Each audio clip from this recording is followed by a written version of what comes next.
Hello guys, कैसे हैं आप लोग। तो सॉल्यूशन चैप्टर अपना खत्म हो चुका है और इस चैप्टर से मैं आप लोगों को कुछ क्वेश्चन करवा देता हूं। तो क्वेश्चन हम लोग एनसीईआरटी से करेंगे और आप देखिए मेरे पास बुक है,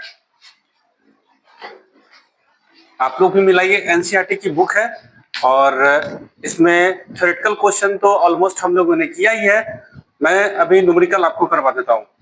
देखिए 2.1 डिफाइन द टर्म सॉल्यूशन, ये सब मैंने आपको करवा दिया है। How many types of solutions are formed, ये सब भी मैंने करवा दिया है।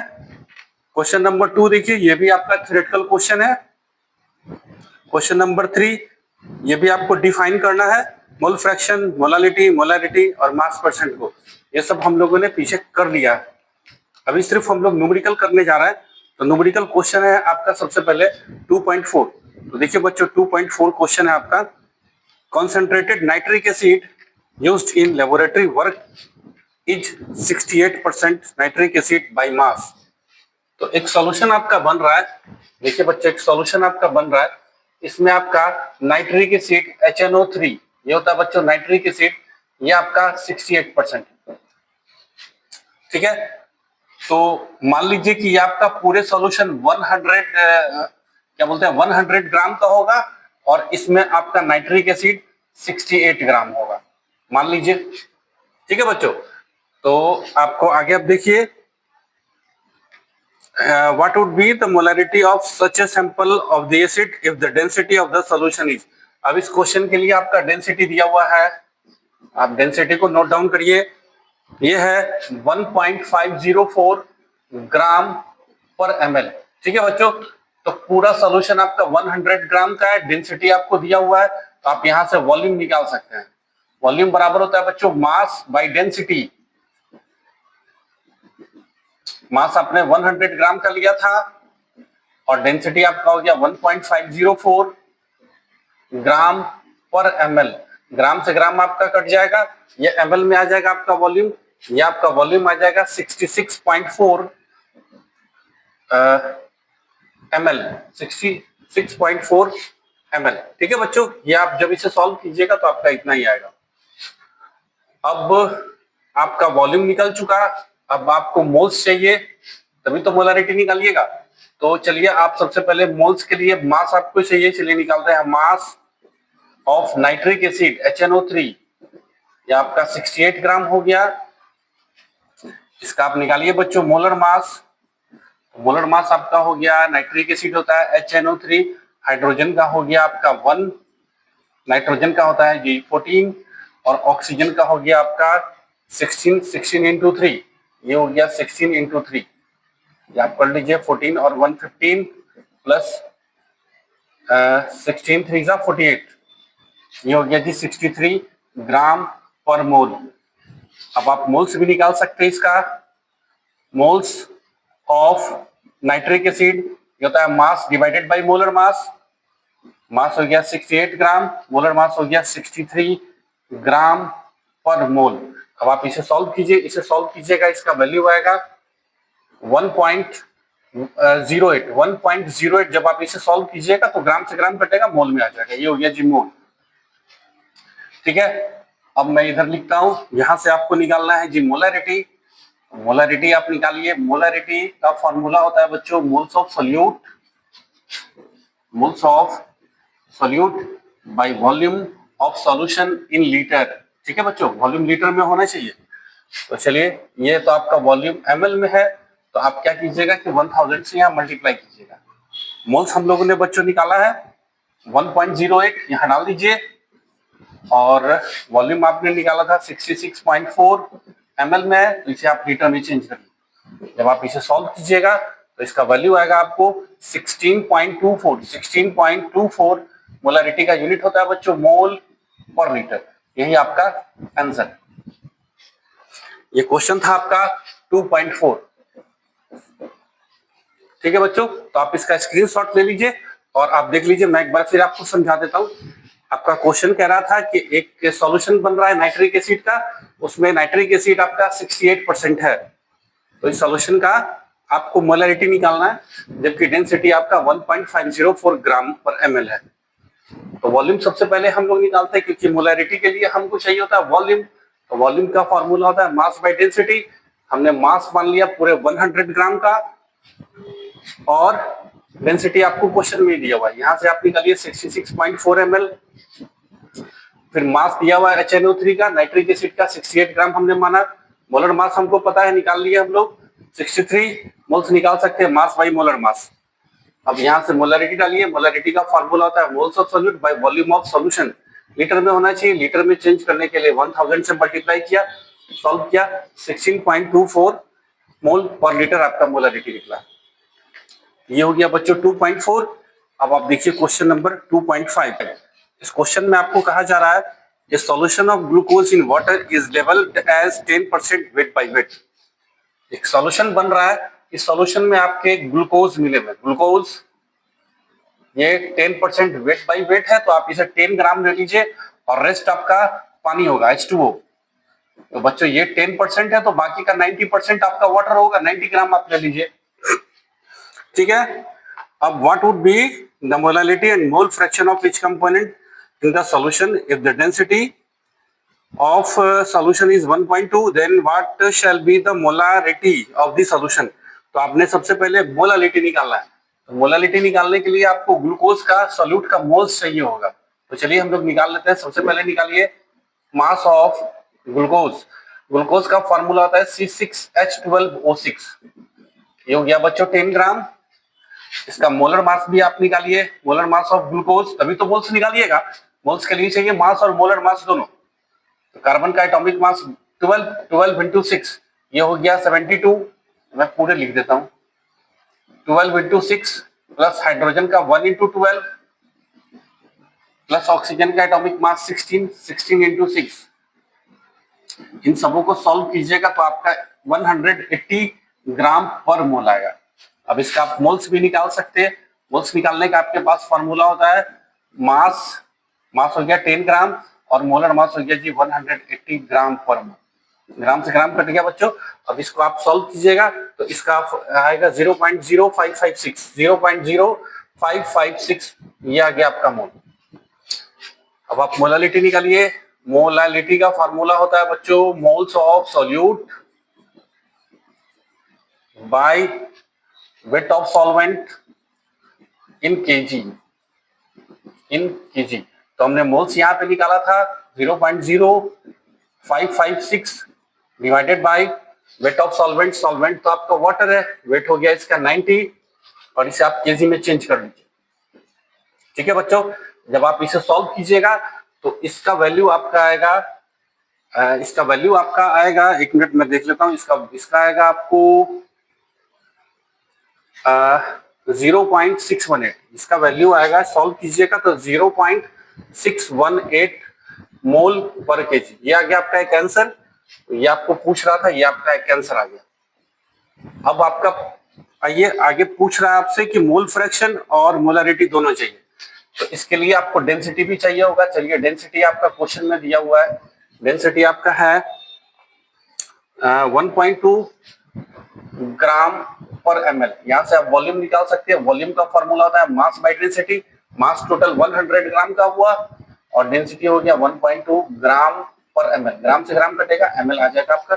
ये वॉल्यूम निकलेगा 83.3 ml, ठीक है बच्चों। अब आप निकाल सकते हैं मोलारिटी। मोलारिटी का फॉर्मूला होता है जी moles of solute divided by volume of solution in litre.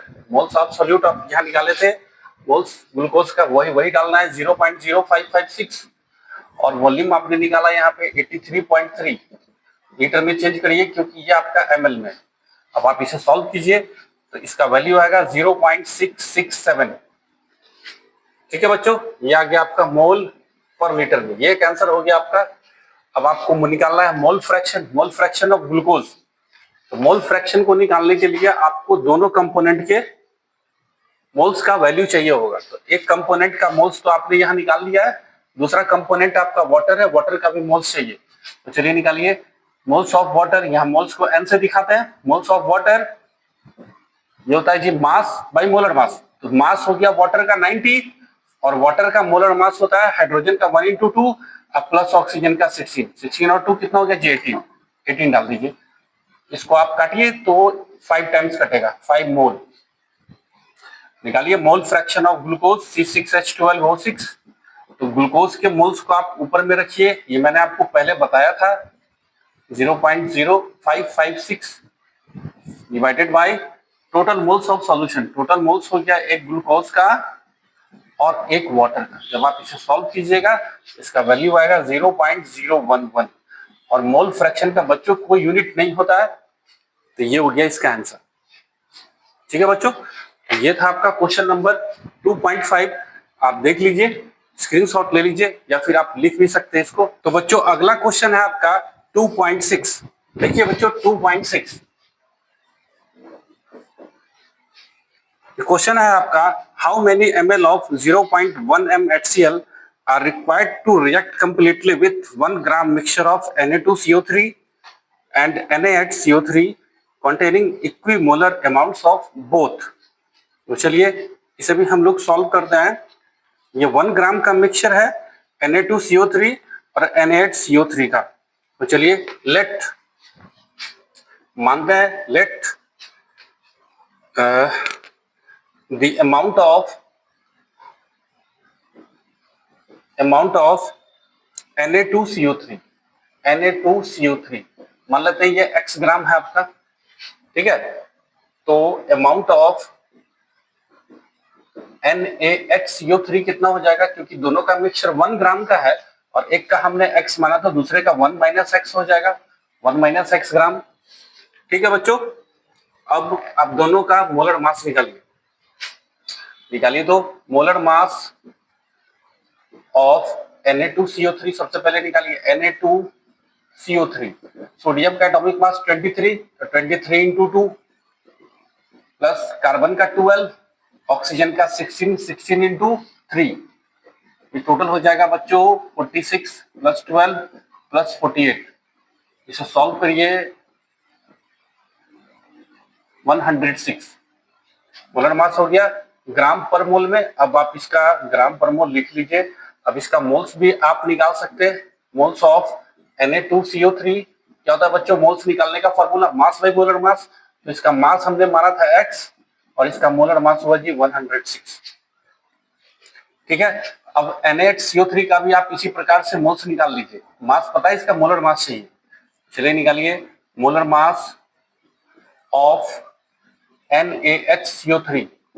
Sodium का फिर 23 लीजिए, हाइड्रोजन का 1, फिर कार्बन का 12 और ऑक्सीजन का 16 इंटू 3। सबको सॉल्व कीजिए, 23 और 124 प्लस 12 प्लस 16 3 जा 48। ये हो गया 48, 12 60 और 24, ये हो गया भाई 84। ठीक है बच्चों, अब इसका भी मोल्स आप निकाल सकते हैं। Moles of NaHCO3 mass divided by molar mass. Mass हो गया जी 1 माइनस x, मोलर मास हो गया जी 84। ठीक है, अब अकॉर्डिंग टू क्वेश्चन से में आप देखिए तो बता रहा है कि दोनों का मोल्स इक्विमोलर है, मतलब दोनों इक्विमोलर है, मतलब दोनों का मोल्स इक्वल है। तो चलिए क्वेश्चन के हिसाब से हम दोनों के मोल्स को इक्वेट कर देते हैं। एक मोल्स आपने ये निकाला, एक मोल्स आपने ये निकाला, दोनों को आप इक्वेट कर दीजिए। x by 106 is equal to 1 minus x by 84। ठीक है बच्चों, अब इस इक्वेशन को आप सॉल्व करके x का वैल्यू निकालिए। चलिए निकालिए, x को 84 से करिए तो हो गया भाई 84x इज इक्वल टू 100 को 1 से 106 को 1 से मल्टीप्लाई कीजिए, 106 माइनस 106x और इसे सॉल्व कीजिए 190x, ये इधर आएगा तो प्लस हो जाएगा, इज इक्वल टू 106। तो यहां से आपका x निकल जाएगा, तो x निकालिए, x इज इक्वल टू हो जाएगा 0.558। ठीक है बच्चों, अब मैं इधर बनाता हूं। तो आपके x के वैल्यू निकल गए। जब x के वैल्यू आपके निकल गए तब आप दोनों के मोल्स को भी आप निकाल सकते हैं। तो निकालिए मोल्स ऑफ Na2CO3 ये हमने माना था x बाई 106। तो x बाई 106 x का वैल्यू आप डालिए 0.558 डिवाइडेड बाई 106। आप इसे सॉल्व कीजिए,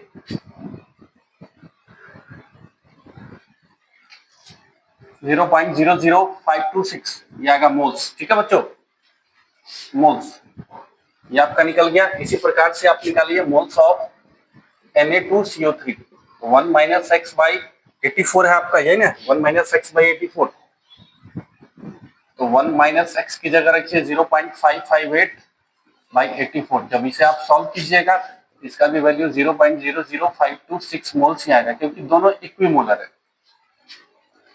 ठीक है बच्चों, दोनों के मोल्स निकल गए। अब आप कीजिए,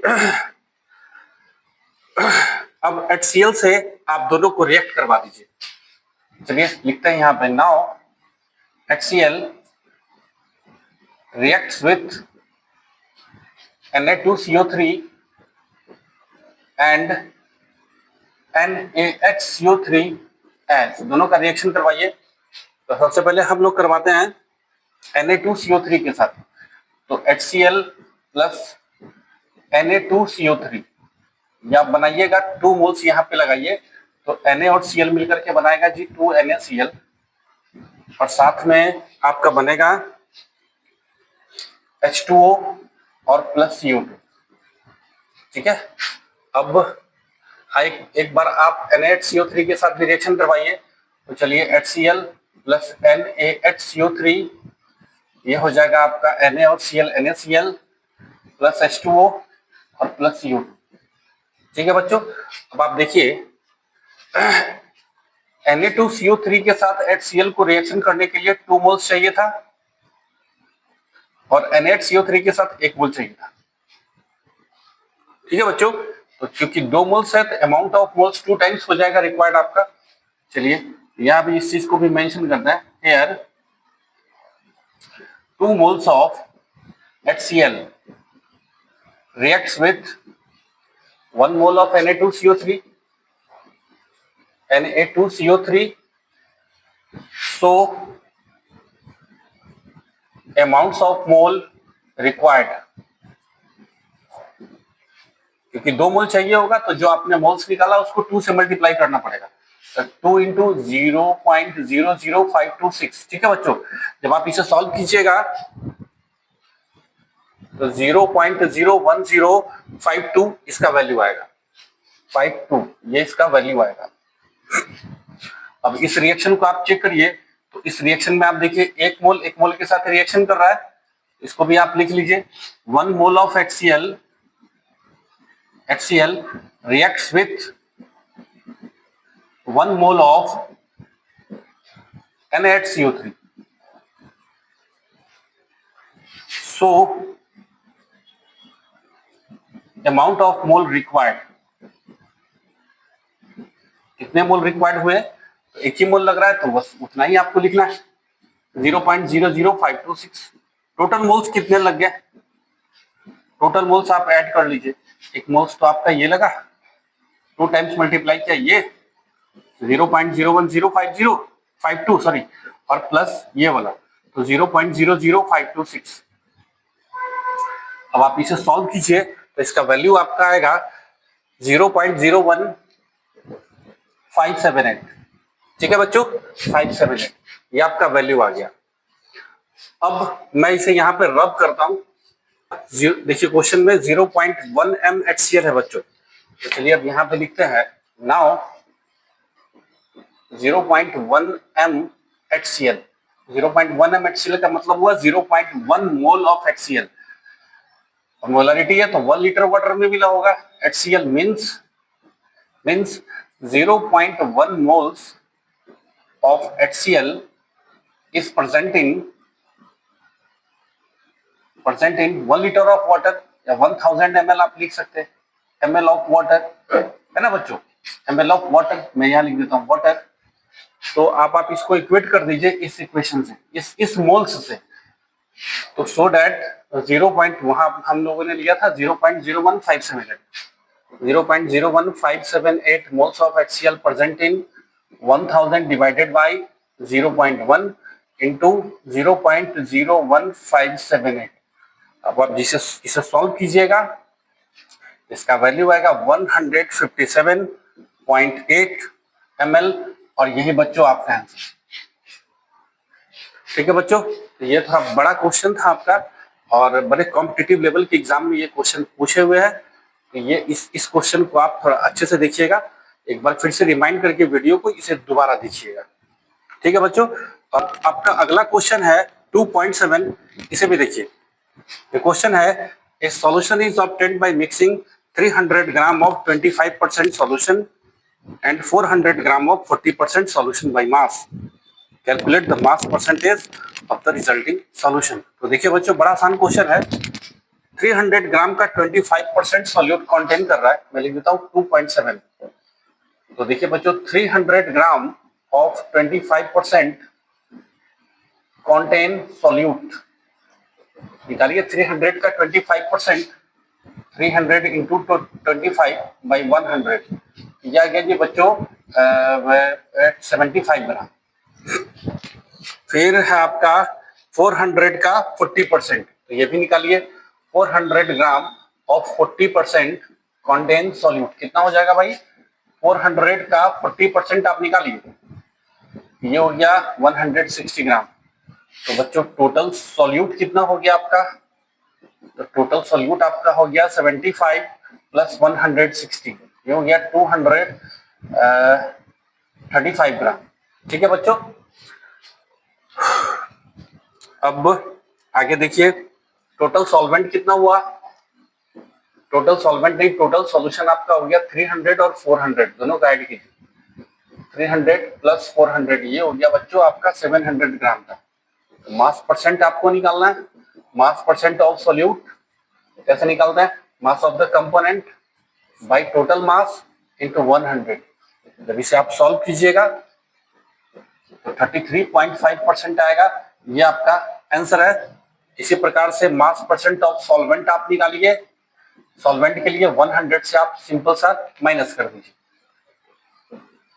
यह गया 66.5% आंसर। ठीक है बच्चों, ये था क्वेश्चन नंबर आपका 2.7 था आपका। तो बच्चों नेक्स्ट क्वेश्चन है आपका 2.8। ये क्वेश्चन है आपका, an antifreeze solution is prepared by 222.6 gram of ethylene glycol and 200 gram of water. Calculate the molality of the solution. If the density of solution is 1.072, then what shall be the molarity of the solution? एक solution है आपका जिसमें 222.6 ग्राम ethylene glycol है। तो चलिए इसे भी बनाते हैं। 2.8 चलिए बनाते हैं। सबसे पहले लीजिए mass of ethylene glycol C2H6O2, ये आपका दिया हुआ है 222.6 ग्राम। मोल्स चाहिए तो मोलर मास भी इसका आप निकाल लीजिए। कार्बन का atomic mass 12 into 2 plus hydrogen का 1 इंटू 6 प्लस ऑक्सीजन का 16 इंटू 2। सॉल्व कीजिए 24 प्लस 6 प्लस 32, यह आ गया आपका 62 ग्राम पर मोल। अब इसका मोल्स भी आप निकाल लीजिए। मोल्स निकालिएगा तो मास डिवाइडेड बाय मोलर मास। ठीक है बच्चों, इसे आप सॉल्व कीजिए, यह आएगा 3.59 मोल्स। ठीक है, अब आपने मोल्स निकाल लिया। अब आपको क्या निकालना है? इसमें निकालना है आपको मोलारिटी। मास ऑफ सॉल्वेंट यानी कि वाटर का मास आपको दिया हुआ है 200 ग्राम का, तो निकालिए मोलारिटी। फॉर्मूला होता है बच्चों moles of solute by weight of solvent. तो weight of solvent in kg में चेंज करना होगा क्योंकि ये ग्राम में दिया हुआ। मोल्स ऑफ सोल्यूट आपने निकाला 3.59, वेट ऑफ सॉल्वेंट आपका 200 ग्राम का है, इसे केजी में आप चेंज कर दीजिए, इसका वैल्यू आएगा 17.95। मोलालिटी को दिखाइए मोल पर केजी में, ये आपका बच्चों एक आंसर हो गया। अब इसी में बोल रहा है आपका क्वेश्चन में ही डेंसिटी दिया हुआ है, डेंसिटी तो मोलारिटी भी निकालना है। तो डेंसिटी आपका दिया हुआ है 1.072 ग्राम पर ml। सॉल्यूशन कितना है आपका? टोटल सॉल्यूशन कितना हो गया भाई? टोटल मास ऑफ सॉल्यूशन है आपका इथिलीन ग्लाइकॉल 222.6 और 200 ग्राम का वाटर, तो पूरे सॉल्यूशन का मास हो गया आपका 422.6 ग्राम का। ठीक है बच्चों, अब डेंसिटी और मास आपको पता है, आप वॉल्यूम निकाल सकते हैं। मैं यहाँ निकाल देता हूँ। वॉल्यूम जो होता है वॉल्यूम का वॉल्यूम आप निकालते हैं मास बाय डेंसिटी, तो मास आपने यही निकाला 422.6 और डेंसिटी आपका हो गया 1.072। अब आप इसे जब सॉल्व कीजिएगा तो इसका वैल्यू आएगा 394.22 ml। ठीक है बच्चों, अब आप इसका मोलरिटी निकाल सकते हैं। मोलरिटी एक बार फॉर्मूला जरूर लिख लीजिए। फॉर्मूला होता है जी moles of solute by volume of solution in litre. तो सोल्यूट आपका इथिलीन ग्लाइकॉल ही था और इसका मोल्स आपने यहाँ निकाल दिया था 3.59 और वॉल्यूम है सॉल्यूशन का आपका 394.22 और लीटर में चेंज करने के लिए आपको 1000 से मल्टीप्लाई करना है क्योंकि ये ml लीटर में चेंज करना होगा। इसे सॉल्व कीजिए, इसका वैल्यू आएगा 9.11 मोल पर लीटर और यही बच्चों आपका आंसर है। ये था आपका क्वेश्चन नंबर 2.8। तो बच्चों आपका नेक्स्ट क्वेश्चन है क्वेश्चन नंबर 2.9। देखिए मैं यहाँ पे लिखता हूँ क्वेश्चन नंबर आपका 2.9। ये क्वेश्चन कहता है आपका एक sample of drinking water was found to be severely contaminated with chloroform supposed to be a carcinogen. The level of contamination was 15 ppm। ठीक है, 15 ppm हो गया। तो express this in percent by mass. तो 15 ppm का मतलब होता है बच्चे, मैं यहाँ लिखता हूँ 15 ppm means 15 part of chloroform CHCl3 is present in 10 to the power 6 part of water। ये मैंने आपको ppm में पढ़ाया था। ppm का मतलब पार्ट्स पर मिलियन होता है और पर मिलियन का मतलब होता है 10 पे पावर 6। ठीक है बच्चों, तो वाटर का मास पता हो गया, क्लोरोफॉर्म का मास पता हो गया, परसेंट बाय मास निकाल सकते हैं। निकालिए परसेंट बाय मास। ए में निकालना था आपको परसेंट बाय मास, ये mass of the component by total mass of solution into 100। ठीक है बच्चों, इसको सॉल्व कीजिएगा तो इसका वैल्यू आएगा 1.5 इंटू 10 पे पावर -3% और ये आपका बच्चों आंसर है। अब देखिए बी में पूछता है determine the molality of chloroform in the water sample. तो मोलालिटी निकालने के लिए आपको मोल्स भी चाहिए होगा। मास पता है 15, मोलर मास आपको निकालना पड़ेगा क्लोरोफॉर्म का। निकालिए, तो चलिए molar mass of chloroform CHCl3। Carbon का एटॉमिक मास 12, हाइड्रोजन का 1 और Cl का होता है बच्चों 35.5 और ये 3 एटम से 3 से मल्टीप्लाई कीजिए। इसको सॉल्व कीजिए 119.5 आएगा। मोल्स भी आप निकाल सकते हैं। मोल्स ऑफ क्लोरोफॉर्म मास 15 है और मोलर मास 119.5 है। ठीक है बच्चों, अब इसको सॉल्व कीजिए 0.1255 मोल्स आ गया आपको। अब मोलारिटी आप निकाल सकते हैं। मोलारिटी होता है बच्चों moles of solute by weight of solvent और इसे आपको केजी में चेंज करना है 1000 से मल्टीप्लाई। मोल्स ऑफ सोल्यूट आप यही निकाले, डाल दीजिए 0.1255। वेट ऑफ सॉल्वेंट आपका 10 पे पावर 6 ही है और इसे आपको लीटर में चेंज करना है। ठीक है बच्चों, इसका वैल्यू आएगा 1.255 इंटू 10 पे पावर -4। मिला लीजिए 1.255 इंटू 10 टू द पावर -4 मोल पर केजी और यही बच्चों आपके आंसर। ठीक है बच्चों, तो आज की इस वीडियो में मैंने आपको क्वेश्चन नंबर 2.1 से 2.9 तक करवा दिया है। आप इसे अच्छी तरह से रिवीजन करिए। नेक्स्ट वीडियो में मैं आगे का क्वेश्चन भी आपको करवा दूंगा।